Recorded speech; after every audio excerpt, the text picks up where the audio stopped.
இயேசுவின் ஜெப கோபுரம் ஊழியங்கள் வழங்கும்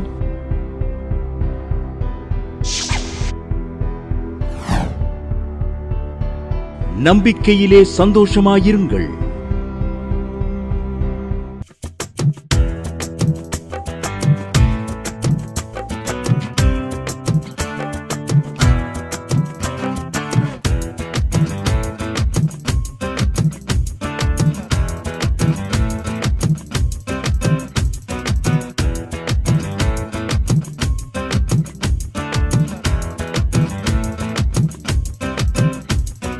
கூடாரத்திற்குள் நான் நுழைந்து விட்டேனே, கோடா கோடியாய் நான் பெருகிடுவேனே.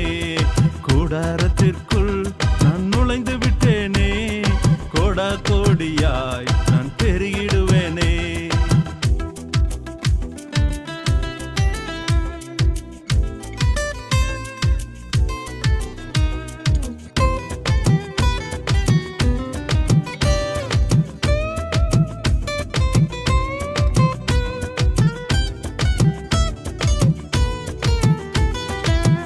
ஆசீர்வாதத்தின் மேல் ஆசீர்வாதங்கள், ஆசீர்வாதத்தின் மேல் ஆசீர்வாதங்கள் மழையாய் என் வாழ்வில் பெய்திடுமே, மழையாய் என் வாழ்வில் பெய்திடுமே.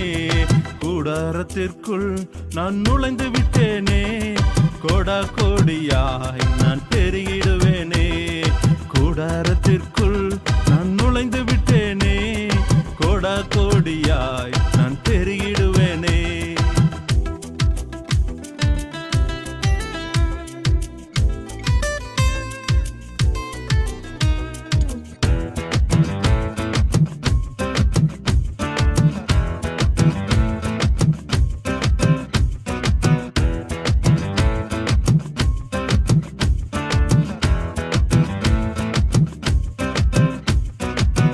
மகிமையின் அபிஷேகத்தால் நிரம்பி விட்டேனே, மகிமையின் அபிஷேகத்தால் நிரம்பி விட்டேனே.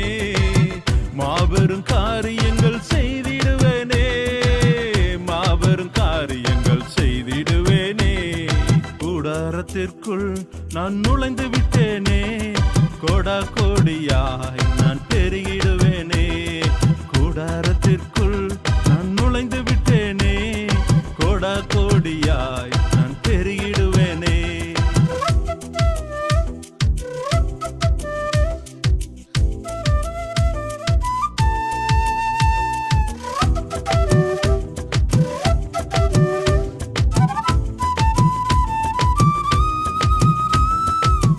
மகிமையின் மேல் நான் மகிமையடைந்து, மகிமையின் மேல் நான் மகிமையடைந்து மறுரூபமாக மாறிடுவேனே, மறுரூபமாக மாறிடுவேனே.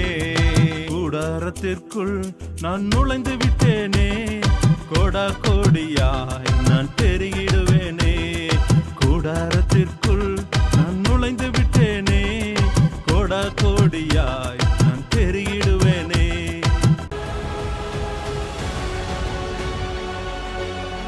வேலூரில் இருந்து பீலாங்குரம் எழுதியிருக்காங்க. நான் வாரந்தோறும் ஜாய் டிவி பார்ப்பேன். எனக்கு 6 வருஷமாக ஒரு இடம் விற்காமே இருந்தது. எனக்கு விற்று கொடுக்க ஆள் இல்லை. ஏன்னா கணவன் கிடையாது, பிள்ளைகளும் கிடையாது. நான் அன்மேரிடு. ஆனால் அந்த இடத்த விற்கணும். எனக்கு வயசாயிடுச்சு. யாரை போய் பார்க்குறது, என்ன செய்யணும்னு தெரியல. நான் ஜாய் டிவியை பார்த்துட்டு அம்மாட்ட அடிக்கடி ஜோம் பண்ணுவேன். கர்த்தர் அற்புதமாக நல்ல விலைக்கு விற்கும்படி செய்தார். அந்த விற்ற ஒரு பகுதியை நான் அந்த டிவி ப்ரோக்ராம் கொடுப்பேன்னு நான் பொருத்தனை பண்ணேன். ஒரு சின்ன பகுதியை நான் இந்த டிவி ஊழியத்துக்கு கொடுத்தேன். கர்த்தர் அற்புதமாக அந்த இடத்துக்கு நல்ல ஆளுக்கு ரொக்கம் கொடுத்து வாங்கும்படி வைத்தார். கர்த்தரே நாமா மகிமைப்படுவதான் சாட்சி எழுதியிருக்காங்க. நம்பிக்கையிலே சந்தோஷமாயிருங்கள். இந்நிகழ்ச்சியை பார்க்கிற யாவருக்கும் இயேசுவின் நாமத்தினாலே இனிய வாழ்த்துக்களை தெரிவித்துக் கொள்கிறேன். செய்திக்கு நேராக கடந்து செல்வோமா? சங்கீதம் 139 அதிகாரம் 7வது வசனத்திலிருந்து வாசித்தோமானால், உம்முடைய ஆவிக்கு மறைவாக எங்கே போவேன், உம்முடைய சமூகத்தை விட்டு எங்கே ஓடுவேன். நான் வானத்திற்கு ஏறினாலும் நீர் அங்கே இருக்கிறீர், நான் பாதாளத்தில் படுக்கை போட்டாலும் நீர் அங்கேயும் இருக்கிறீர். நான் விடியற் காலத்து செட்டைகளை எடுத்து சமுத்திரத்தின் கடையாந்தரங்களிலே போய் தங்கினாலும் அங்கேயும் உமது கை என்னை நடத்தும், உமது வலது கரம் என்னை பிடிக்கும். நன்றாய் கவனிங்க. தேவ மனுஷனாகிய தாவீது சொல்லுகிறார், ஆண்டவரே, உம்முடைய ஆவிக்கு மறைவாக நான் எங்கே போவேன்? உம்முடைய சமூகத்தை விட்டு எங்கே ஓடுவேன்? நான் வானத்துக்கு ஏறினாலும் அங்கேயும் இருக்கிறேன். நான் பாதாளத்திலே படுக்கை போட்டாலும் நீர் அங்கேயும் இருக்கிறீர்.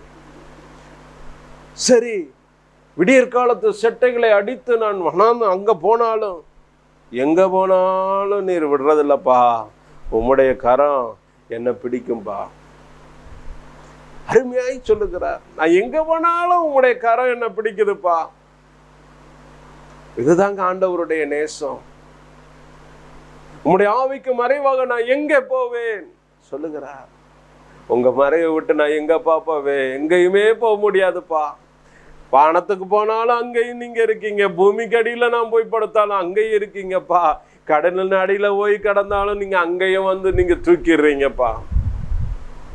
நல்லா கவனிங்க.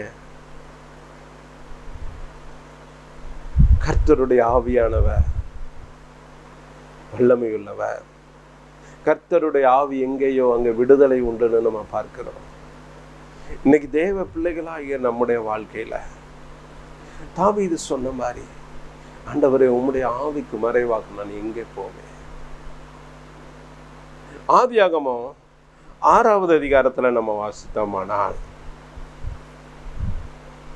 6வது அதிகாரம் 3வது வசனத்துல, அப்பொழுது கர்த்தர், என் ஆவி என்றைக்கும் மனுஷனோட போராடுவது இல்லை, அவன் மாம்சம்தானே, அவன் இருக்க போகிற நாட்கள் 120 வருஷம் என்றார்.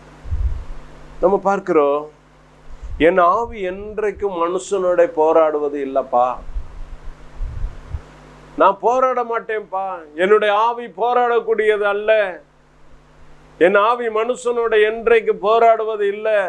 அவன் மாம்சம்தானே, அவன் இருக்க போகிற நாட்கள் 120 வருஷம் தானே அப்படின்னு அப்பா முடிவு சொல்றார். ஆண்டவர் நியமித்த வருஷங்கள் 120 வருஷம். மனுஷனுக்கென்று ஆண்டவர் இருதயத்துல நிர்ணயித்த வயது 120. இதுதான் அப்பா நியமித்த வயது. கவனிங்க. மோசையினுடைய ஜபந்தான் 90வது சங்கீதத்துல பார்க்கிறோம். மனுஷனுடைய நாட்கள் 70, பலத்தின் மிகுதியினால 80ன்னு சொல்லி மோசே ஜபிக்கும் போது அவர் சொல்லுகிற வார்த்தை.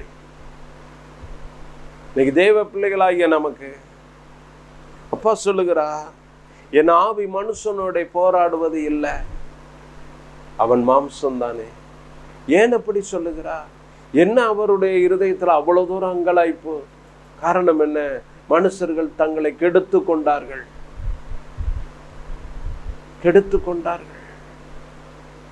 ஜனங்கள் கெடுத்து கொண்டதுனால, அவருடைய இருதயத்தின் நோக்கம் சிந்தனை எல்லாம் நித்தமும் பொல்லாததுனால, மனுஷரை உண்டாக்குனதுக்காக மனவேதனைப்படுகிறார். எல்லாத்தையும் அழிச்சிடணும், அழிச்சு நிகிரகம் பண்ணணும்னு ஆண்டவர் ஒரே முடிவெடுக்கிறார். அதனாலதான் பாருங்க, அந்த சூழ்நிலையில தான் நோவாவை ஆண்டவர் தெரிந்தெடுக்கிறார், நோவாவின் குடும்பத்தை தெரிந்தெடுக்கிறார். அந்த ஜல பிரளயத்திலிருந்து காக்கும்படி நோவாவின் குடும்பம் காக்கப்படுகிறார்கள்.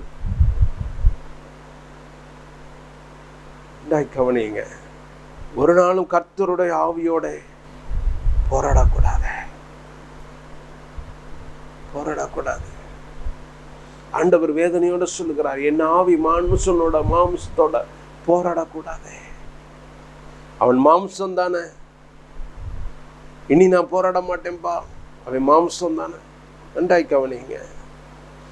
ஒரு நாளும் கர்த்தருடைய ஆவியானவரோட நம்ம போராடக்கூடாது.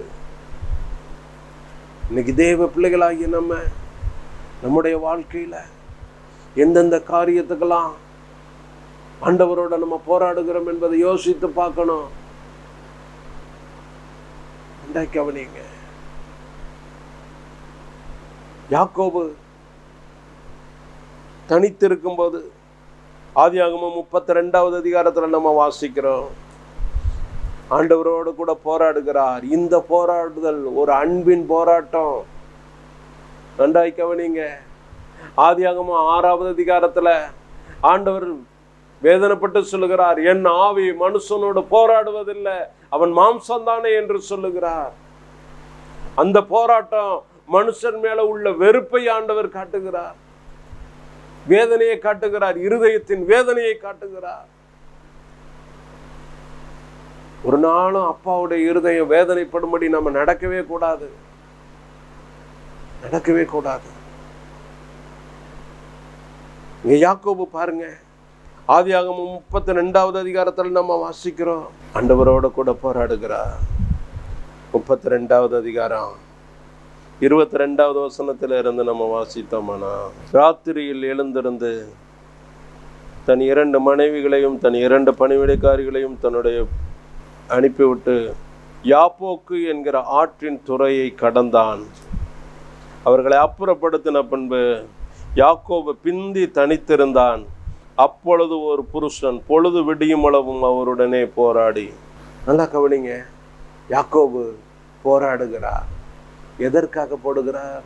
நீர் என்னை ஆசீர்வதித்தால் ஒழிய உம்மை போக விடேன், நீர் என்னை ஆசீர்வதித்தால் ஒழிய உம்மை போக விடேன்.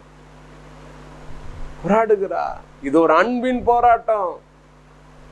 இன்னைக்கு தேவ பிள்ளைகளாகிய நம்ம ஏசப்பா கூட அன்பை போராடலாம். அப்பா எனக்கு கொடுத்தா கொடுங்கப்பா, அப்பாவுடைய காலை பிடிச்சு கேட்கலாம். நம்முடைய வாழ்க்கை உத்தமமாய் உண்மையாய் இருக்குமானா நம்ம கேட்காமலே அப்பா கொடுக்கிறவராய் இருக்கிறார். நன்றா கவனிங்க. இப்ப வேதத்துல கூறப்பட்டிருக்கு, என் கையின் கிரியைகளை குறித்து நீங்க கட்டளையிடுங்கள்பான்னு சொல்றார், உரிமையா சொல்றாரு.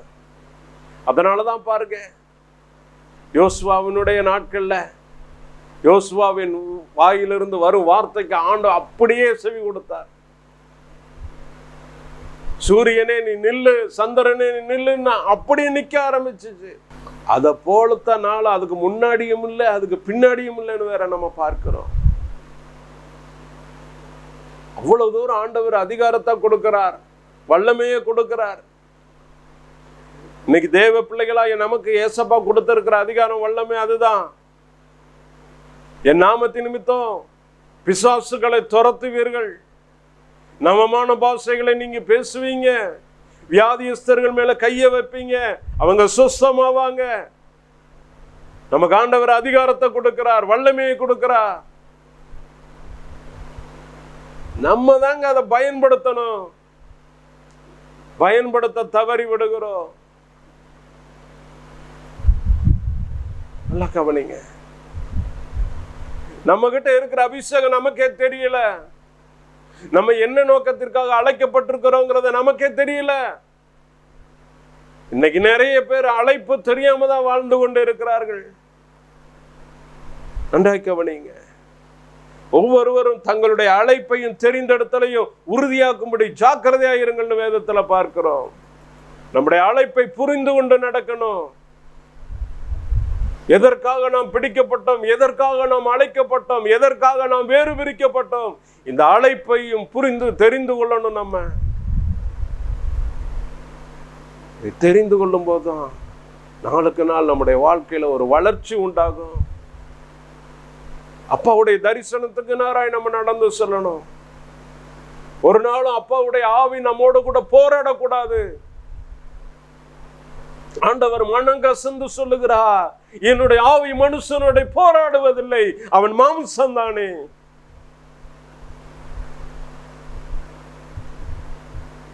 ஒரு நாளும் அப்பாவுடைய ஆவி நம்மோட போராடக்கூடாது.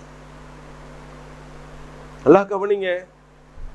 இன்னைக்கு உங்க குடும்பத்துல உங்க பிள்ளை இருக்கு, பிள்ளைகிட்ட நீங்க சொல்றீங்க, பா வேண்டாம்ப்பா, இந்த தீய வழிகள் வேண்டாம்ப்பா, இந்த தீய ஃப்ரெண்ட் எல்லாம் உனக்கு வேண்டாம்ப்பா, சொல்லி சொல்லி சொல்லி பாக்குறீங்க, கடிந்து கொண்டு பாக்குறீங்க, அதுக்கும் செவி கொடுக்கல. அன்பா சொல்லி பாக்குறீங்க, அழுது சொல்லி பாக்குறீங்க, செவி கொடுக்கலைன்னா நீங்க என்ன செய்வீங்க? சொல்லுங்க பாப்போம். நீ போ, இனி பிள்ளையே இல்லைன்னு சொல்லி நான் ஏத்துக்கிறேன்னு சொல்லி சொல்றீங்க. நான் இது நிறைய பேருடைய வாழ்க்கையில நான் பார்த்திருக்கிறேன்.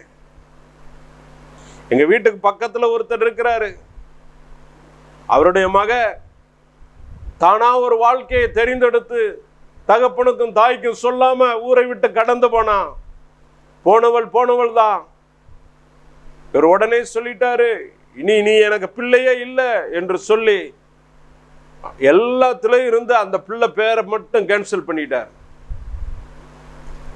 சாதாரண ரேஷன் கார்டுல இருந்து எல்லாவற்றிலும் இருந்து அந்த பிள்ளையினுடைய பேரை மட்டும் நீக்கிட்டார்.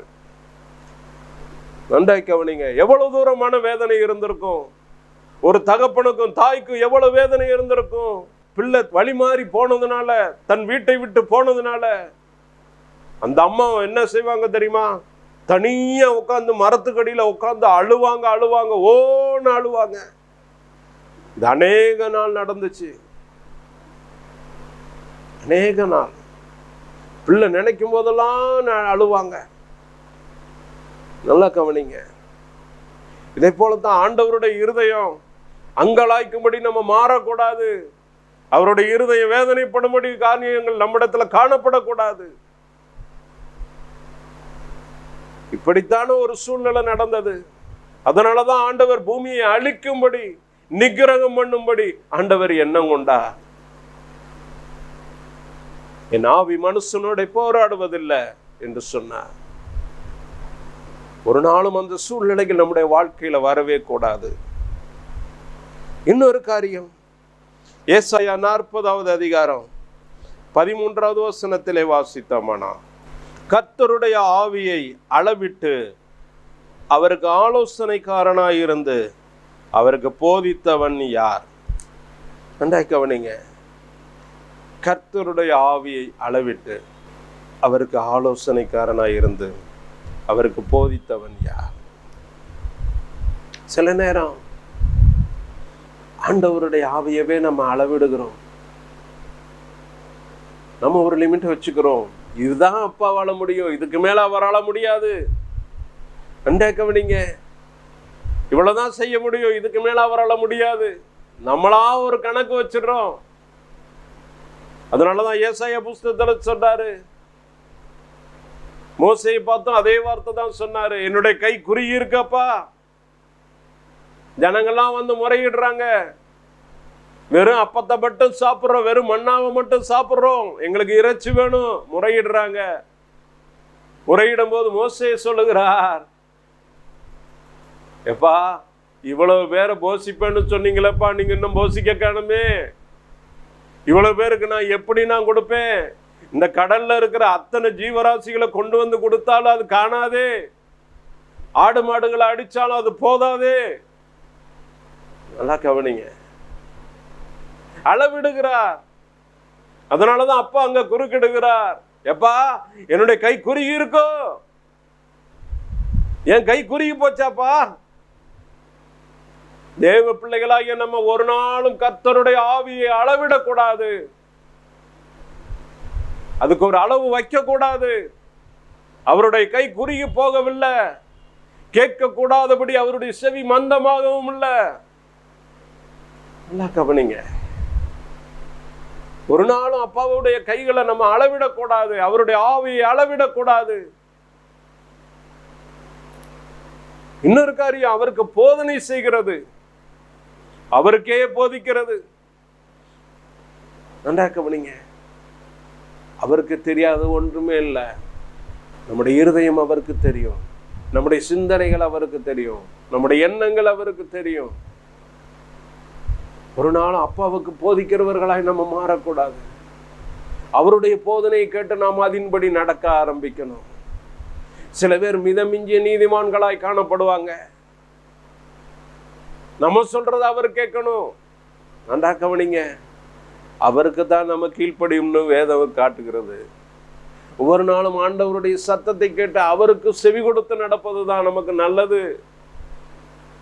சங்கீதத்துல பார்க்கிறோம், நான் உனக்கு போதித்து நீ நடக்க வேண்டிய வழியை நான் உனக்கு காட்டுவேன், நான் உன்மேல் கண்ணை வைத்து உனக்கு ஆலோசனை சொல்லுவேன் ஆண்டவர் சொல்லுகிறார்.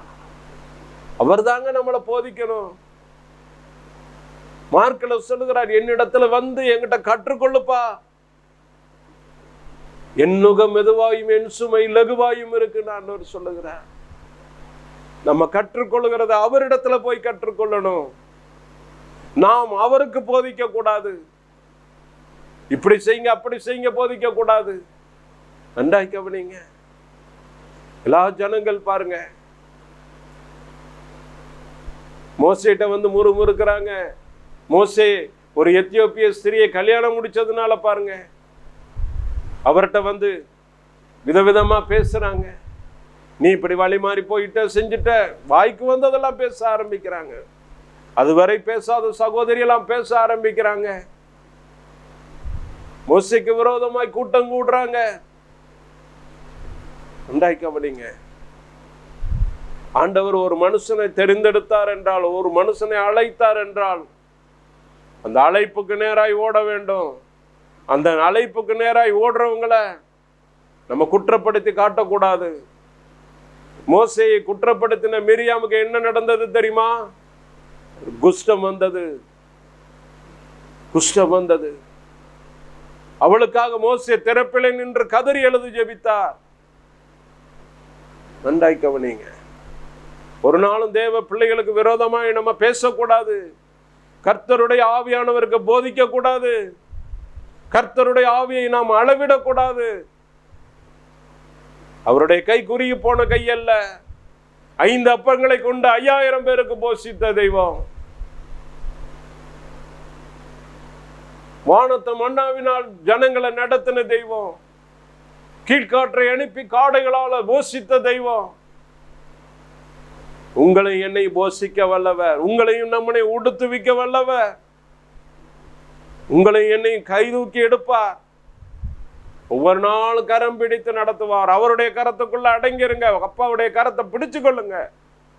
ஒரு நாளும் கர்த்தருடைய ஆவியானவருக்கு விரோதமாய் நம்ம போராடக்கூடாது.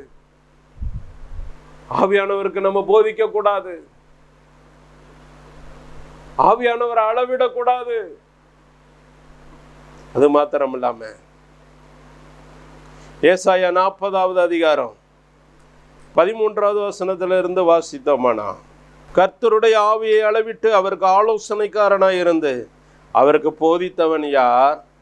தமக்கு அறிவை உணர்த்தவும் தம்மை நியாய வழியிலே உபதேசிக்கவும் தமக்கு ஞானத்தை கற்றுக் கொடுக்கவும் தமக்கு விவேகத்தின் வழியை அறிவிக்கவும் அவர் யாரோட ஆலோசனை பண்ணினார்? இதோ ஜாதிகள் ஏற்ற சாலில் தொங்கும் துளி போலவும் தராசிலே படியும் தூசி போலவும் எண்ணப்படுகிறார்கள். கவனிங்க, எப்படியா தராசில தூசி படியுது பார்த்தீங்களா? அந்த தூசி போலையா. ஒரு நாளும் ஆண்டவருக்கு ஆலோசனை சொல்லக்கூடாது. கவனிங்க, அவருடைய பார்வையில நம்ம ஒரு மண் பாத்திரமாய் கனவீனமான பாத்திரமாய் காணப்பட்டாலும் உள்ளே கனத்திற்குரிய மகிமைக்குரிய காரியங்களை உள்ள வைக்கிறார். எப்போ ஆண்டவரை இரட்சகராய் ஏற்றுக்கொண்டு அப்பாவுடைய வார்த்தைகளை உள்ள வைக்கிறோமோ உள்ள மகிமை உள்ள வருதுங்க. உள்ள மகிமை உள்ள வந்துடுது. அதனாலதான் விலையேற பெற்ற பொக்கிஷத்தை இந்த மட்பாண்டத்துல பெற்று இருக்கிறீர்கள்னு நம்ம பார்க்கிறோம். இது ஒரு ரகசியம். இந்த மண்பாண்டம், இந்த சரீரமாகிய மண்பாண்டத்துக்குள்ள விலையேறப்பட்ட பொக்கிஷத்தை உள்ள ஆண்டவர் வச்சிருக்கிறாரு. இந்த பொக்கிஷம் நல்லா கவனிங்க. ஒவ்வொரு நாளும் வேத வசனங்களை அதிகமாய் வாசிக்க ஆரம்பிங்க. இருதயத்துக்குள்ள வச்சு ஒவ்வொரு நாளும் அதை இருதயத்தை செவ்வாய்ப்படுத்தி கொண்டே இருங்க. அடிச்சு அடிச்சு அடிச்சு அடிச்சு இருதயத்தை கரைப்படுத்துங்க. நல்லா கவனிங்க. இதுதான் விருத்த சேதனம். விருத்த சேதனம் என்பது மோசேயின் ஆபிரகாமுடைய நாட்கள்ல நடந்த அந்த விருத்த சேதனத்தை ஆண்டவர் இங்க சொல்லுகிறார். அப்பா, ஓ இருதயத்தின் நுனித்தோலை கிழித்து மனம் திரும்புப்பா. இதுதான்ப்பா விருத்த சேதனம். முழு இருதயத்தோட மனம் திரும்பு, அதான் விருத்த சேதனம். முழு இருதயத்தோட அன்பு கூறு, இதுதான் விருத்த சேதனம். இதுதான் ரொம்ப முக்கியம். இதைத்தான் ஆண்டவர் கனப்படுத்துகிறார்.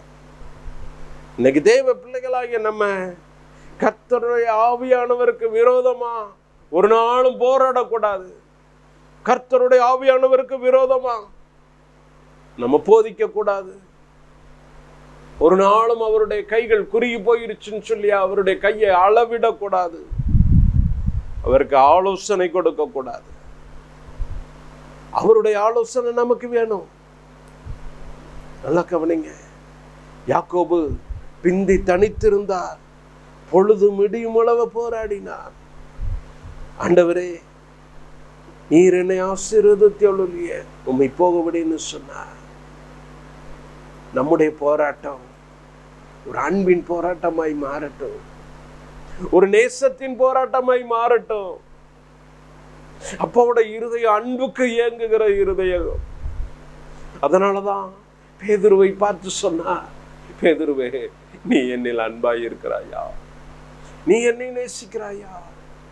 ஒரு அன்புக்கு ஏங்குகிற ஒரு தகப்பனுங்க ஒரு நாளும் அவருடைய ஆவிக்கு விரோதமா போராடக்கூடாது.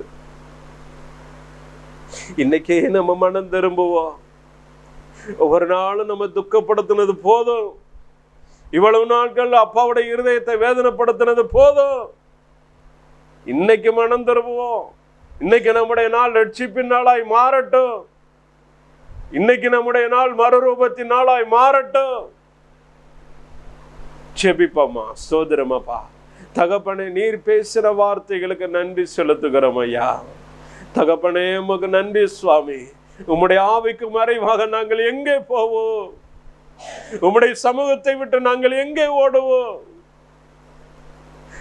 ஒரு நாள் உம்முடைய சமூகத்தை விட்டு விலகி போனோம் யோனாவை போல நாங்க காணப்படக்கூடாதுப்பா. உம்முடைய சமூகத்தை விட்டு விலகி ஓடுனதுனால யோனா நிறைய பிரச்சனைகளை காண ஆரம்பித்தார். அப்பா, நினிவேயை விட்டு தர்சீசுக்கு போனதுனால அவர் மூலமாய் கப்பற் சேதமும் உண்டாச்சு, பொருள் சேதங்கள் உண்டாச்சு, அநேகருடைய இருதயங்கள் கலங்கவும் ஆரம்பிச்சுச்சுப்பா. அப்பா, உமக்கு நன்றி சுவாமி. ஒரு நாள் உம்முடைய சமூகத்தை விட்டு நாங்கள் விலகக்கூடாது, விலகி ஓடக்கூடாதுப்பா. உம்முடைய சமூகத்துல காத்திருக்கும் பாக்கியத்தை கொடுங்கப்பா. உம்முடைய ஆவியை அளவிடக்கூடாதுப்பா. அப்பா, உமக்கு ஆலோசனை சொல்லக்கூடாது. உம்முடைய ஆலோசனையில நாங்கள் நடக்க கிருபை செய்யுங்க. உம்மை வேதனை உண்டாக்கும் வழிகளை எல்லாம் எங்களை விட்டு, எங்கள் சந்ததிகளை விட்டு எடுத்து போடுங்க. உமக்கு பிரியமான வாழ்க்கை வாழ கிருபை செய்யுங்கப்பா. இயேசுவின் நாமத்தில் கெஞ்சி கேட்கிறோம் நல்ல பிதாவே, ஆமென். மாணவர்களே, அதிசய கல்வாரி ஊழியங்கள் மூலம் ஒவ்வொரு மாதமும் தேவனால் எல்லாம் கூடும் பத்திரிகையை நாங்கள் வெளியிடுகிறோம். தேவ சமூக பாடல்கள் DVD, ACD இந்த பாடல்களை நாங்கள் வெளியிடுகிறோம். அதிசய கல்வாரி ஊழியம் இது தீர்க்க தரிசன ஜெப ஊழியமாக நடைபெறுகிறது. இந்த ஊழியங்களுக்காக ஜெபிக்க, காணிக்கையை அனுப்ப தாங்க மறவாதிருங்கள். ஜெபிக்கிற, கொடுக்கிற, உழைக்கிற உங்கள் ஒவ்வொருவரையும் ஆண்டவர் தாமே ஆபிரகாமை ஆசீர்வதித்தது போல சகல விதத்திலும் உங்களை ஆசீர்வதிப்பாராக. ஆமென்.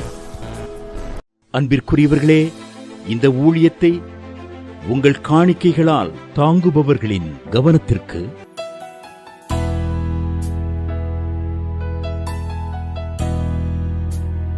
ஜிபே மூலமாகவும் நீங்கள் தாங்கும்படி உங்களை பட்சமாய் கேட்டுக்கொள்கிறோம். எங்களுடைய ஜிபே எண்ணானது 9439308550.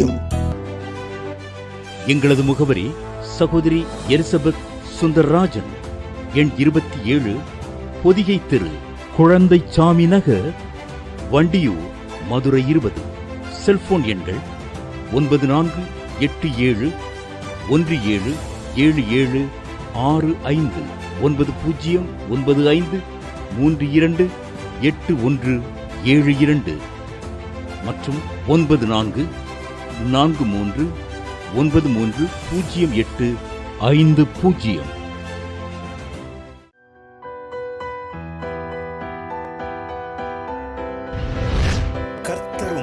ஆசீர்வதிப்பாராக.